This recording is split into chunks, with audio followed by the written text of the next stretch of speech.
Do you remember your dreams? I feel like I do sometimes, but usually they just disappear the moment I wake up.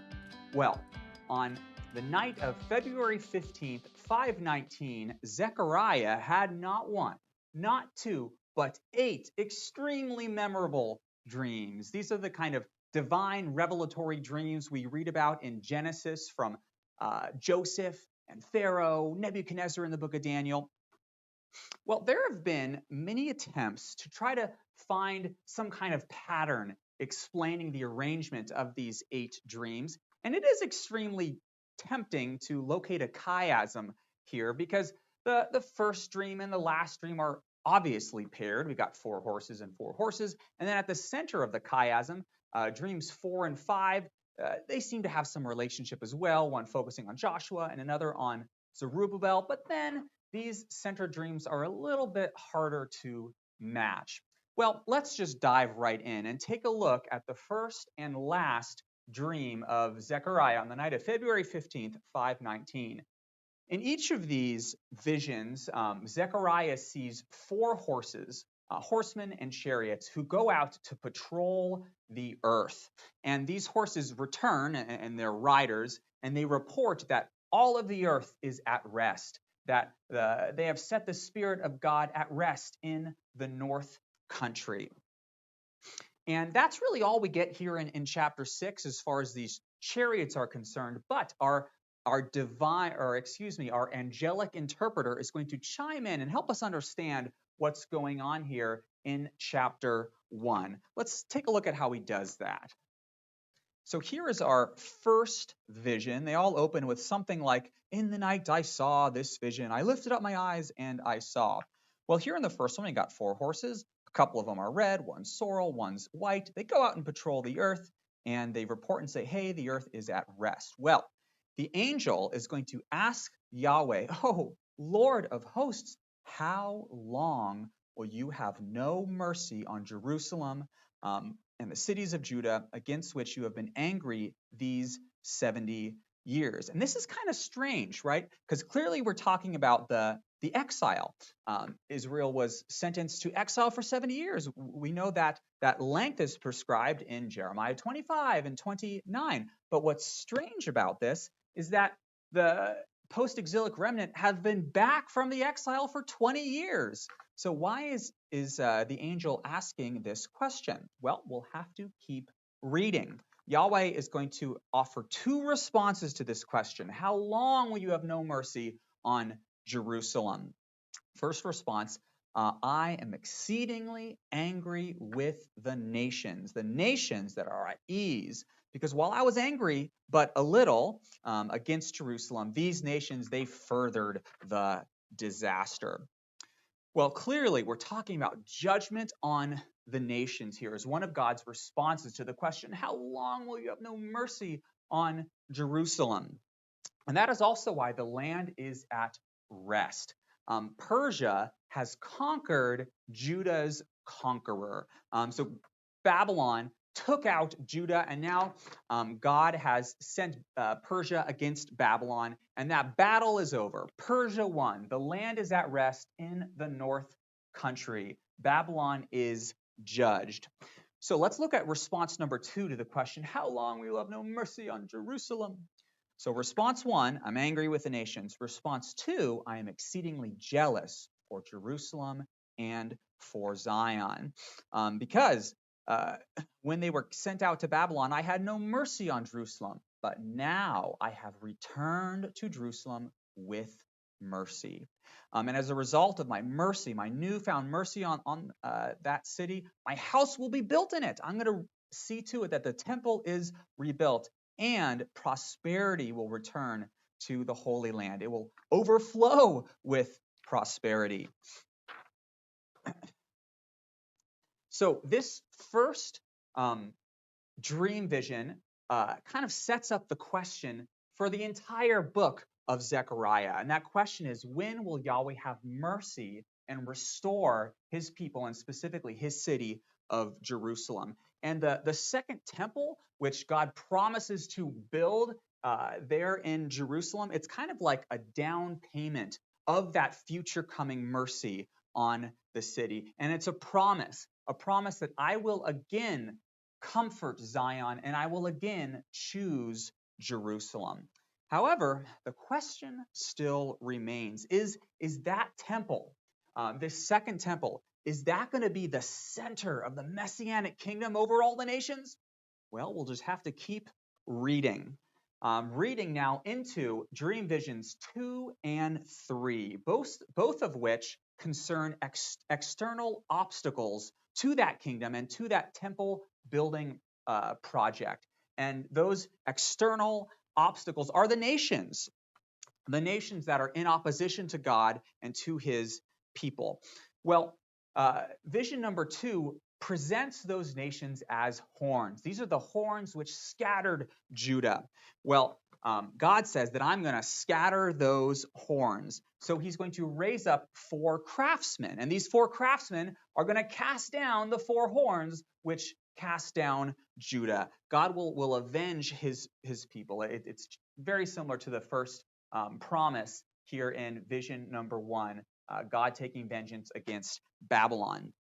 Well, all of that is going to clear the way for the city and for the temple to be rebuilt, which is symbolized here in vision number 3 with an angel running around the city with a measuring line, measuring the city of Jerusalem. And as he's doing this, another angel shows up and he interrupts him. He says, "Hey, stop, knock it off. What are you doing? Don't you know that Zion will be inhabited as villages without walls? There will be so many people there in Jerusalem that walls can't even contain them. And the only wall that it's going to need," this is really neat, Yahweh says, "I will be to her as a wall of fire around her. I will protect her myself," Yahweh says, "from the nations." And then he goes on in the same dream vision to say that I will shake the nations. And this is the same language that we get from the book of Haggai, chapter 2, verse 7.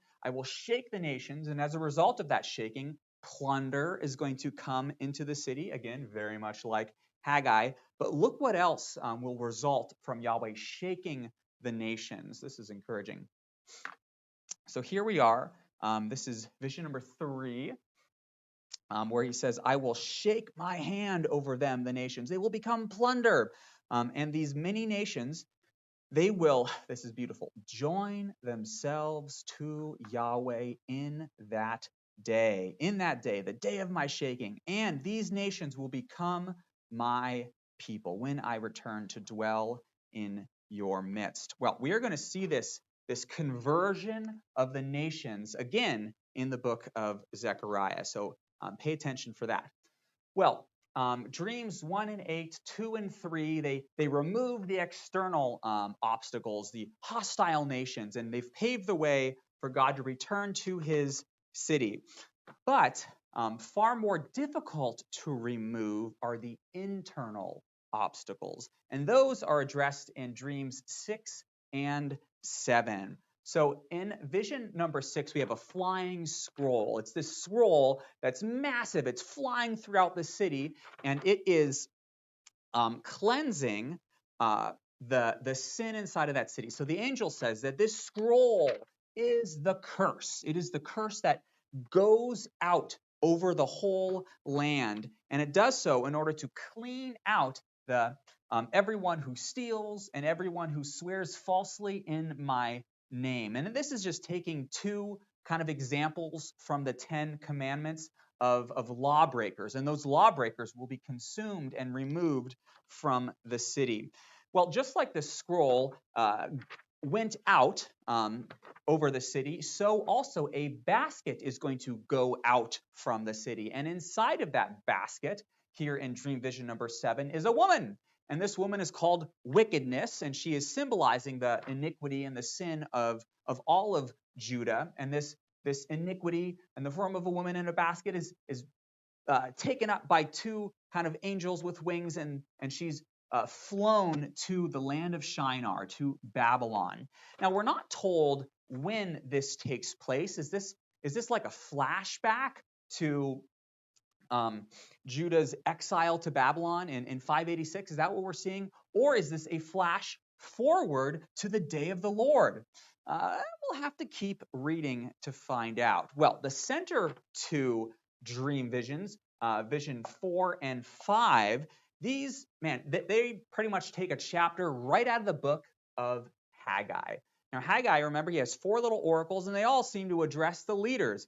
He has an oracle for Joshua and Zerubbabel, another one for Joshua and Zerubbabel, another one for Zerubbabel. Well, these two dream visions address first Joshua, the high priest, and then Zerubbabel, the governor, or him who stands in the place of the king of Judah in the line of David.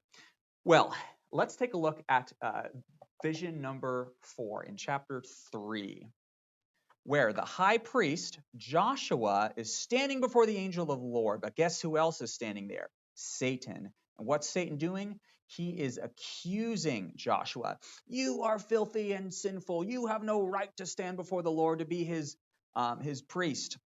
Well, Yahweh is going to respond to Satan, and you know what? He's going to say, the Lord rebuke you, O Satan. Look at this. The Lord who has chosen Jerusalem. So in chapter 1, I will again choose Jerusalem. In chapter 2, I will again choose Jerusalem. Now in chapter 3, I have chosen Jerusalem. And then what happens next? Well, Joshua, he is wearing filthy garments. Satan has some kind of justification to accuse him with his filthy garments on.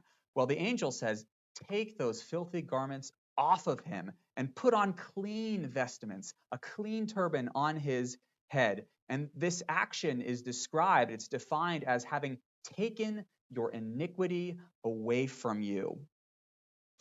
It's really, really quite beautiful. So just as God has promised to rebuild the temple here in chapter 2 and chapter 1, so now in chapter 3, he is cleansing the priesthood which will minister in that temple. Well, what's inside of a temple? Well, you got the most holy place and the holy place where there's the altar of incense and the table of showbread and the lampstand. And that lampstand is the focus of dream vision number 5. And this is a wicked cool lampstand, let me tell you. It's got this big old bowl, and all around that bowl are 7 individual lamps, but then on each of those lamps, it has 7 little lips. So I think we're meant to visualize this lampstand having 49 individual little lights just glowing like crazy. It's this incredible lampstand. Well, Solomon's lampstand, nothing like this one, it had to be serviced twice a day by the priests. Morning and evening, the priests would go in and they'd refill the oil in the lampstand. Well, this lampstand never needs to be refilled.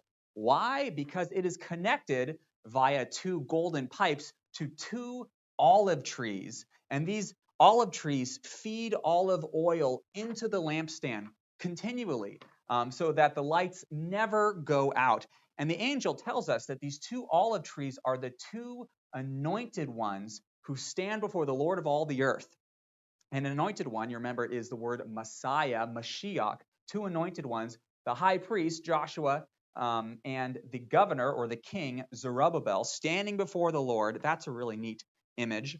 Well, dream vision number 5 is going to then direct a specific word to Zerubbabel. It's going to say, the hands of Zerubbabel have laid the foundation of my house. Well, those same hands are going to see that house completed.